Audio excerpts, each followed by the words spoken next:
We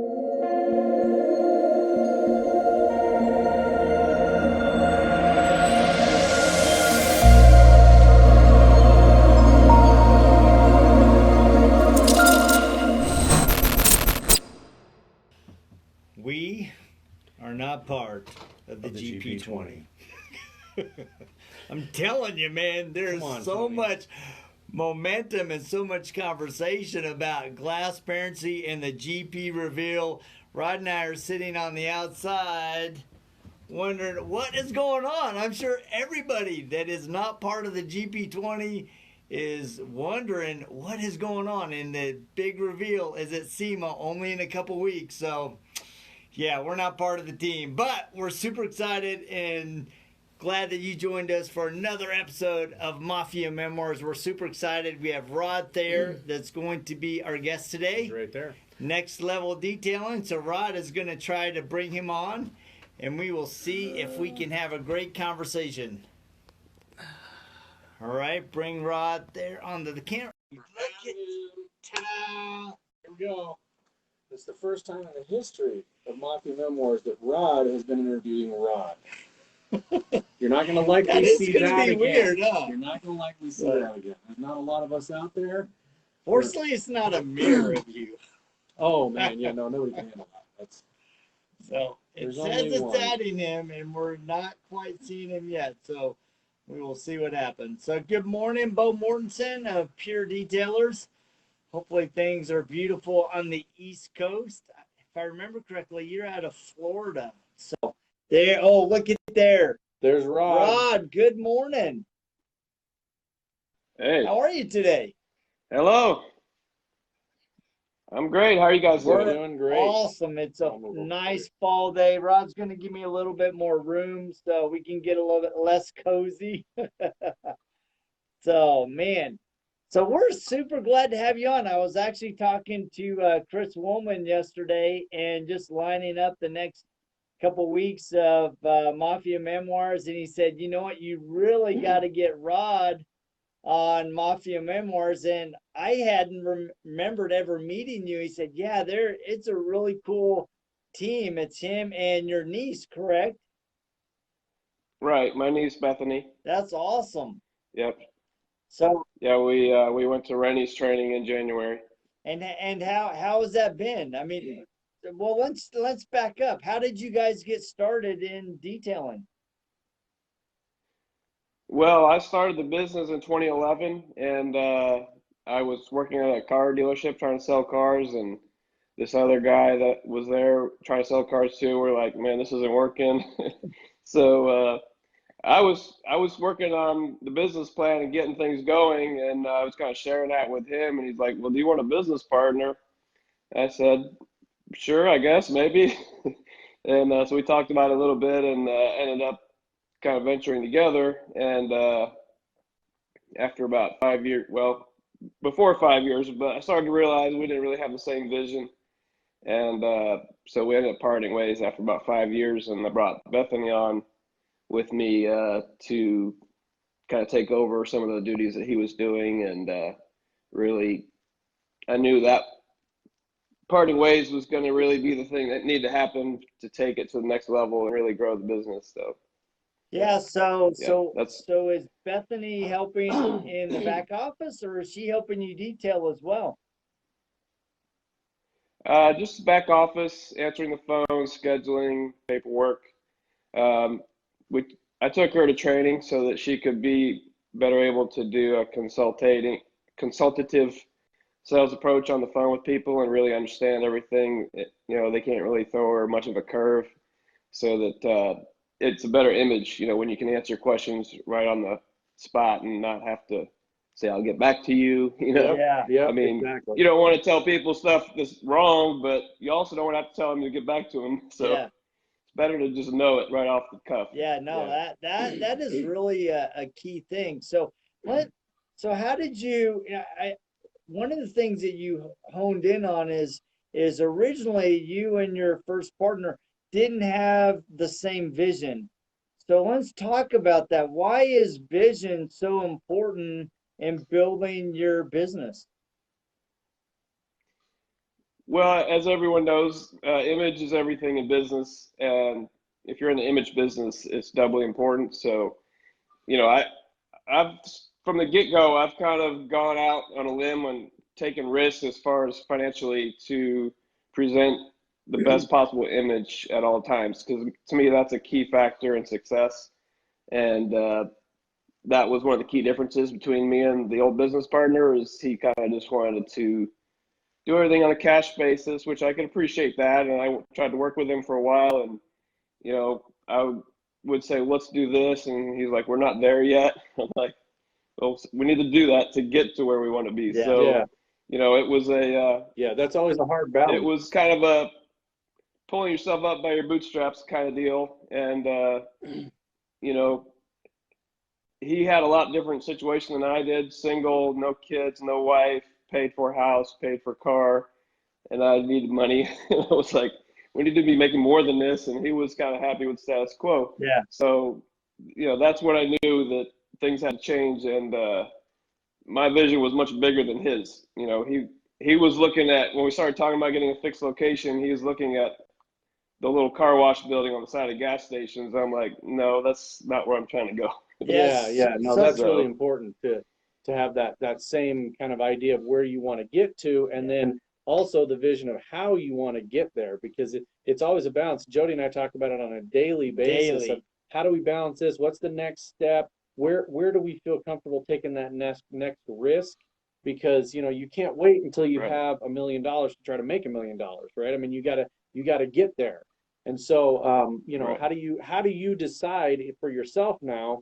When do you take those risks? When do you pull back? Things like that. Yeah, if you never risk anything, you'll never gain anything. That's why I look at it. Like, you got to step out of your comfort zone to really grow and become what you want to be. Whereas if you're just trying to live day to day and, you know, work with what you got to a point, it's kind of not going to work, in my opinion. Yeah. So are you guys honed in on just retail customers, or do you guys do dealership work as well? We're honed in on retail. We did some dealership work in the past, and it's just hard to get much money out of them. You know, why chase 20s when you can chase hundreds? You know, it's like, I'm not going to go spend my time for the amount of money they want to pay when I can do other jobs. I mean, maybe someday if I've got a fleet or something and, you know, I'm trying to keep everybody busy, then we might entertain that possibility. But at the point where you're sacrificing your time for less money, what would be the point of that? So how is it working with Bethany? Is she really helping you execute on your vision, or is she just, you know, what kind of role is she playing? And do you have other people that are on your team? Well, essentially, I tell people she's playing the role of my moneymaker. I'm just the type of person that will practically give away the store. you know, I'm like, I'm very willing to give discounts and stuff, and she's like, you don't need to give discounts, you know, and I know she's right, but I'm just that type of personality. So, you know, working with retail customers, like normal retail, you know, she doesn't really ever give any discounts. You know, she might throw in a glass parity or something, but you know, the core customers we have, it's not really about money for them anyways. So giving the discount is really just throwing money out the window. Now, and then as far as bigger stuff, like we do some big jobs like auto shows and stuff like that, where you know it's a bigger ticket, and she has some experience in the advertising field, so she knows their budgets are huge. And to me, a big number is not a big number to them, so they, you know, they're more than happy to pay for it if we can deliver, you know, the quality service and results, Right. which we do. So, you know, so that's put a lot of money in our pockets, you know, because I'm, like I said, I would be like, okay, we're making $5,000 this week. That's awesome. And she's like, oh, we can make 20,000. Right. So, Yeah, it's interesting when you start you know, listening at some of those business conversations where, you know, people will say if you don't ever lower your price, it's the opposite. You go after a different market and you raise your price, or you keep your price the same. And that's always a challenge. And I think in any business, even in ours, where there's always somebody coming around the corner that's offering stuff for, $5. And you're like, I'm not, like you said with the dealerships, I'm not going to chase fives when I can chase 20s and 50s and hundreds. It doesn't make any sense because, for every 10 of those that you get, you got to get one of the other ones. And it's too hard to chase nickels.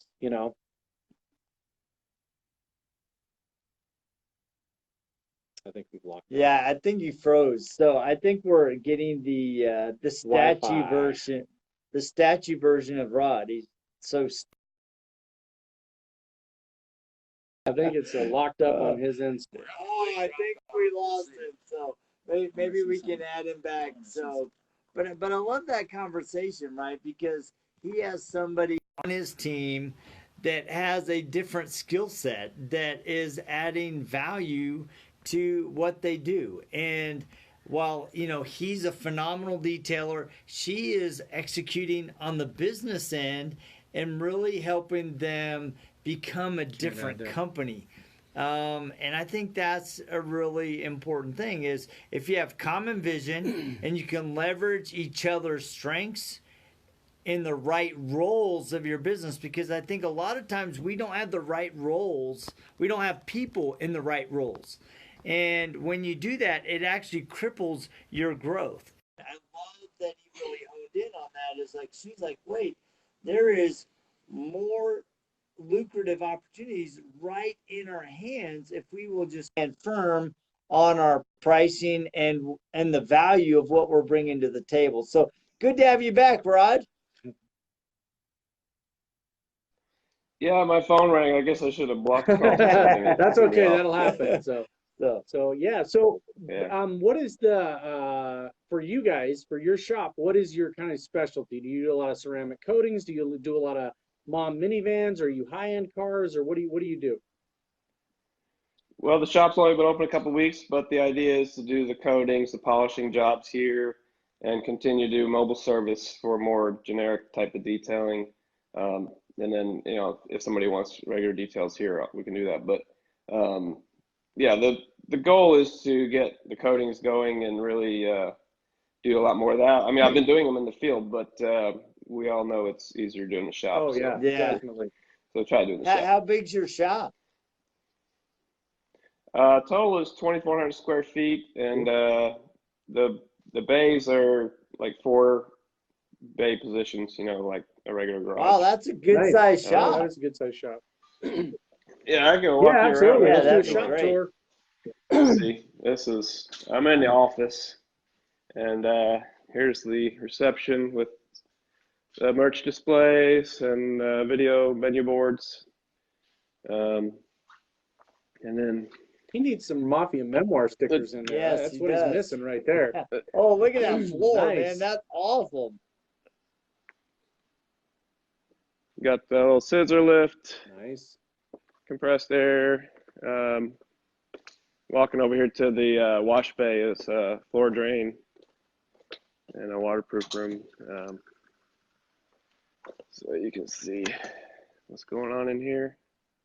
Wow, that's awesome. Nice. Very nice. There's floor drain. Yep, gotta love a floor drain. But yeah.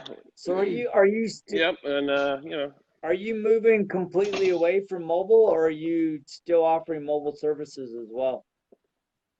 still doing mobile. Trying to find a good employee to run the van, that's over the age of 25, so they can have the insurance. But Right. yeah, the plan is to do both. Oh, that's awesome. That's really awesome. So what are your plans? I mean, we're coming on Q4. What's your plan for 2020? I mean, simple growth. That's it. I mean, trying to double the revenue with the shop being open now, and hopefully that maybe even more than that. But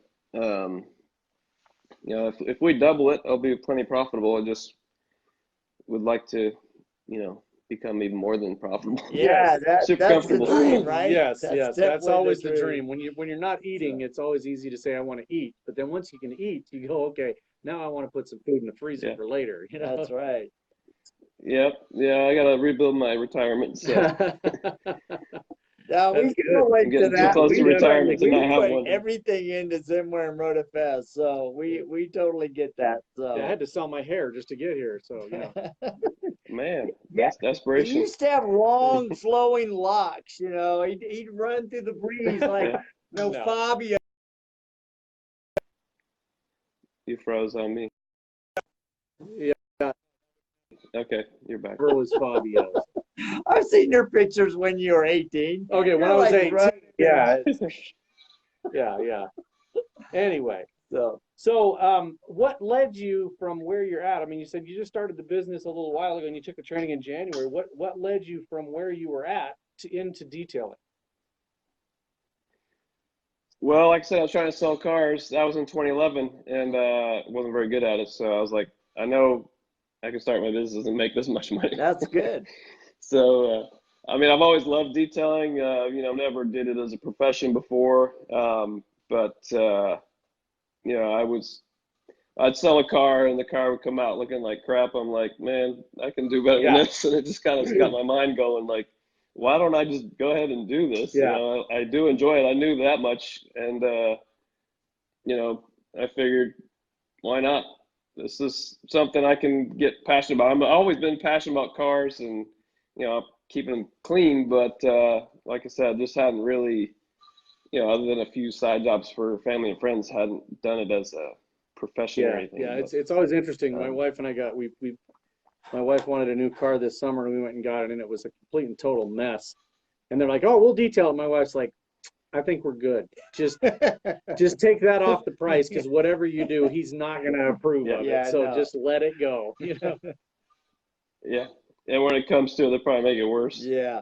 So with you starting out relatively new and stuff, how did you get the word out about your business? How did you market initially? In the beginning, we just pounded Google AdWords. We'd spend $300 a month on Google AdWords, and it seemed to be enough to keep us busy. So then it just became more and more referrals and repeat business, and kind of cut down on the AdWords expense and started doing more Facebook ads. But yeah, I mean nothing big. I mean, since October, I've done a digital billboard down the street, which you can set the budget, like how much you want to spend per day, and it's pretty reasonable. So I went ahead and did that. It's not the most trackable, like it's not like a real call to action. It's just brand awareness. Yeah. So that's what I keep it up for. Is just to kind of tie in. Everybody's going to go to the computer and Google what they want, and Yeah. if they see something they already saw before, you're already halfway there. Yeah. So what's the population of where you're at right now? I mean, what are you looking at for a city size? Well, Kennesaw is probably not that big. I don't even know the numbers, but I mean Atlanta. We're in Metro Atlanta, Okay. so it's millions. Yeah. Okay, I get it. But you're Yeah, I mean, you're close as far enough that as you're picking up that market as well. You're not stuck with the right. Yeah, we're only like, I don't know, 20 or 25 miles from downtown Atlanta, so it's pretty much the same Yeah. city. Yeah. you're right there in hot Atlanta. Yeah, as big and as Yep. spread out as that is, yeah, you're definitely within the scope of opportunity there. So Yeah, the road we're on, the traffic count, they say is like 40,000 a day, so yeah. it's pretty reasonable. So for guys that are just starting out, a brand new detailer wanting to start his own business, what are some recommendations that you would give them? Obviously not in your market, but somewhere else. Well, first thing is get trained, know what you're doing first and foremost. Before you start trying to sell your services to people that are going to assume you know what you're doing, you should know what you're doing. And then the second thing is just present a professional image, differentiate yourself from your competitors, which so many of them in our industry just, grab a vacuum, a bucket, and a truck, and maybe if you're lucky, they'll put a magnet on the side of it with their company name. But, it's not hard to really separate yourself from the crowd in this business. I mean, there's becoming more and more professional detailers, and with the help of the IDA, we're getting the support for that. But that would be my first two things that I would tell you to focus on. And if you can have somebody answer the phones, I mean, that's a tough thing to do at first, but that's been a huge factor for me, having Beth answer the phones.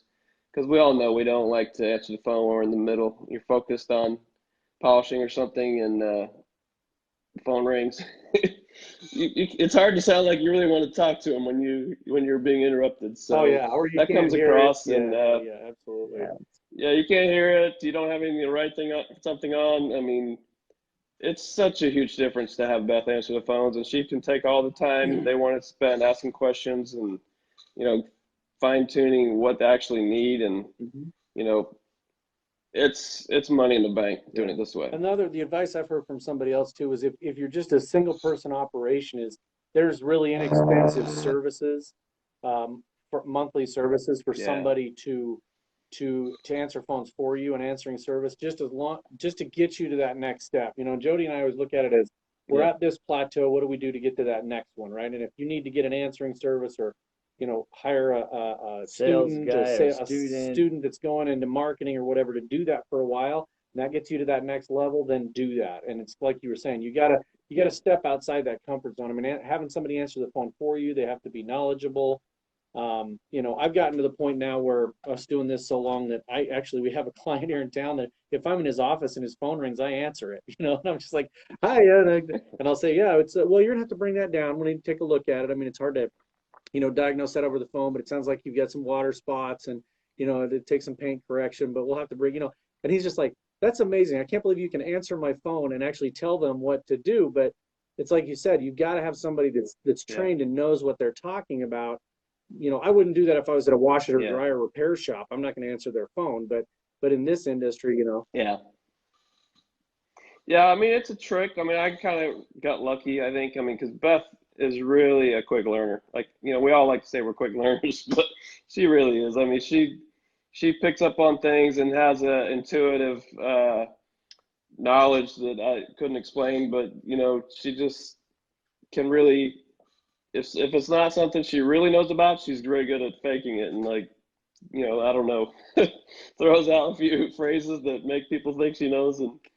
But I mean, now she does know all about this. But I mean, everything in her life, she seems to just, really pick it up quick. That's awesome. That's very fortunate for me. I mean, it's hard to find, and I hope, people that are in my situation can find someone. But I would say another key, if you are one man and you're trying to answer the phones in the field, at least return calls quickly. Yeah, that's the people that you do get to leave a message, definitely return those quickly. And if you want to even call back the ones that don't leave messages based on their caller ID, some people might not like it, but what do you got to lose? Yeah, you've got to be able to follow up that. I was watching a thing yesterday on rejection, and a lot of people in any kind of sales for any industry are worried about rejection.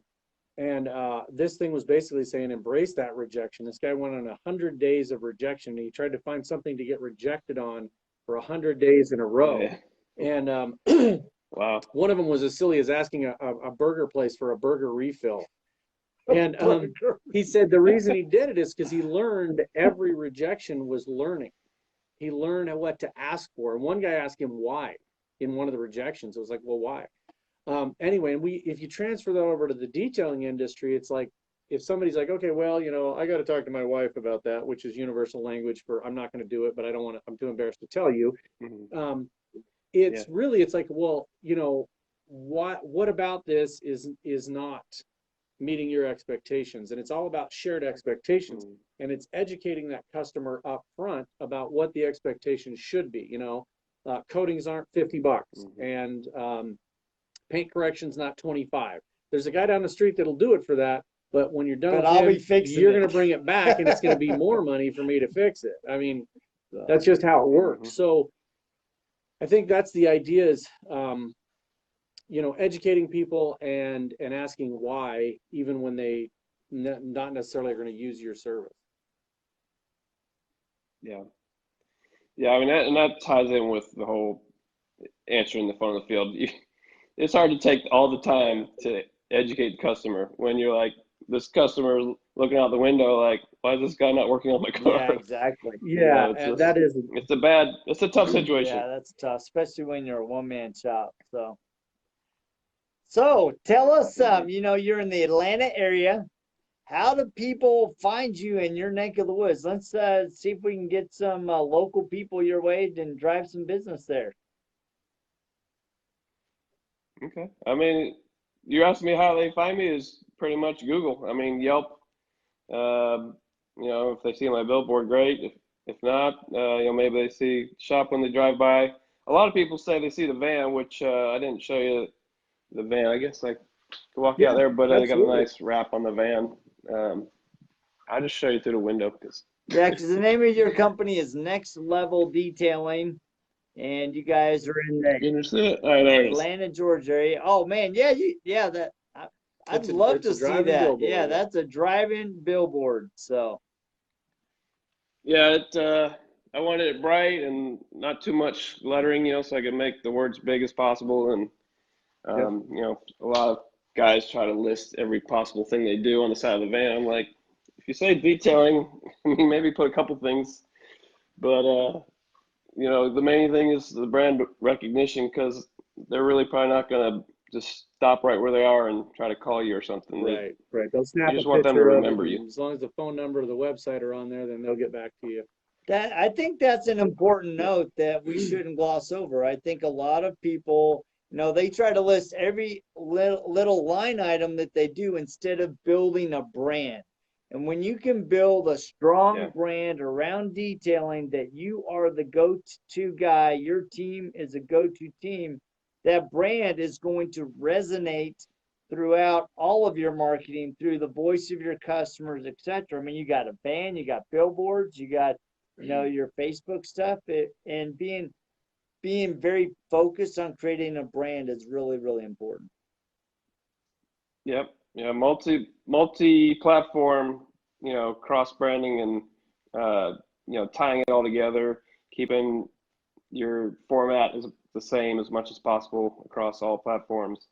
Not change your colors, your logo very often. I mean, unless you're just wanting to rebrand for some reason, but you gotta keep the recognition building and getting that traction in the market. So I think that's I've changed the logo slightly a couple times over the years, but for the most part, it's been the same. And I think that has a cumulative effect in the market. That's awesome. So big question on everybody's mind right now is: are you going to SEMA or not? I'm going to SEMA. Yep. We have a big project the week before, and we're working with some other detailers in the Mafia network, and hopefully Beth can make it later. She was going to be there all week with me, but she's going to be kind of spearheading the project on site. Well, we both are until I leave for SEMA, but she's planning to be there like Friday. That's awesome. So we look forward to connecting with you there. So yeah, I've met you guys before. I wasn't a big to-do, but I met you. I went to SEMA last year, and I usually go to Mobile Tech. Didn't go last year, but we'll probably do both this year. Yeah, it's funny because as I started talking to you, it's like, oh yes, I remember talking. I remember anybody named Rodd. It just happens to stick with you when you meet somebody else with the same name. Yeah. But, well, that doesn't happen to me. I mean, how many guys are named Jody? I mean, yeah.